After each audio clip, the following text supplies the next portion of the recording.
We really have a good lineup for this last session. The first presentation is by Eike from Helmholtz-Zentrum Berlin, and they are really one of the world-leading centers for research in perovskites. I think they were the holders of the efficiency record for perovskites maybe last year, certainly not long ago.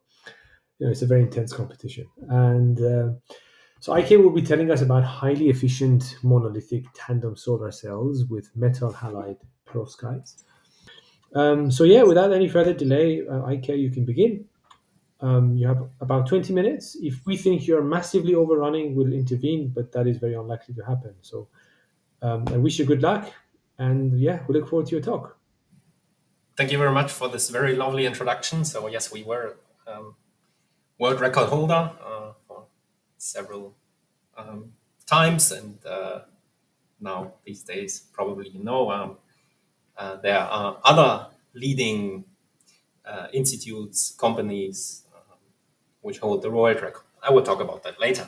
So I will talk today about monolithic tandem solar cells with metal-halide perovskites, mainly about perovskite silicon tandem solar cells. Let me motivate briefly, maybe you've heard that already, but let me motivate briefly what's the benefit of using tandem solar cells. When we have a single junction solar cell, we have one absorbing material. We have low energetic photons which are not absorbed. We have photons which have the same energy as the band gap of the materials which are absorbed, and all of the energy can be used of this photon. However, the very high energetic photons, they can be absorbed, but just part of the energy of this photon can be used as can be transformed to electrical energy. And this, most of the energy or some part of the energy is then lost into heat, which is why it's called thermalization. And for silicon, for example, an easy calculation gives that we have 35% loss due to thermalization. If we want to make use of the high energetic photons, we add another layer on top of that, another semiconductor, in this case, for example, perovskite. And the wider band gap enables us to also convert the high energetic photons in the perovskite cell, while the infrared photons, so that low energetic photons, they can be, in the best case, if everything is transparent to infrared, absorbed in the silicon, where they are converted quite efficiently. So in the end, the benefit is reducing the thermalization when we use tandem solar cells. Let's have a look on what was achieved in perovskite-based tandem solar cells. I just said it.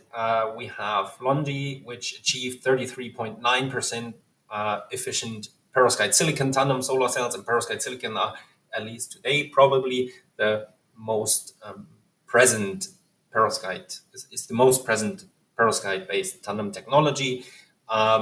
With the 33.9%, these perovskite silicon tandem solar cells, they are higher than the detail balance limit of the silicon single junction solar cells.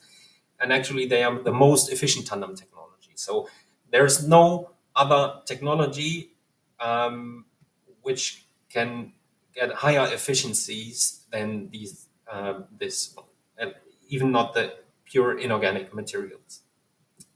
Then there's another, let's say, type of tandem solar cell, which is perovskite CIGS, where we worked also on and achieved 24.2%. Still, since some years, the world record in this type of solar cells.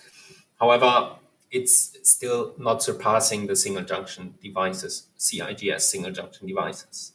And then we have the perovskite tandem solar cells, which are also quite efficient with 28.2% efficiency certified. So also surpassed the silicon single junction record. So it's quite close to silicon, but it will improve in the future. As I said, I would like to talk about perovskite silicon tandem solar cells, how we achieved high efficiencies and what we struggled with. Let's have a look especially on the VOC.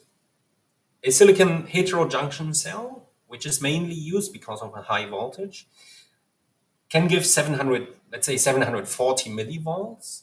at 40 milliamps per square centimeter.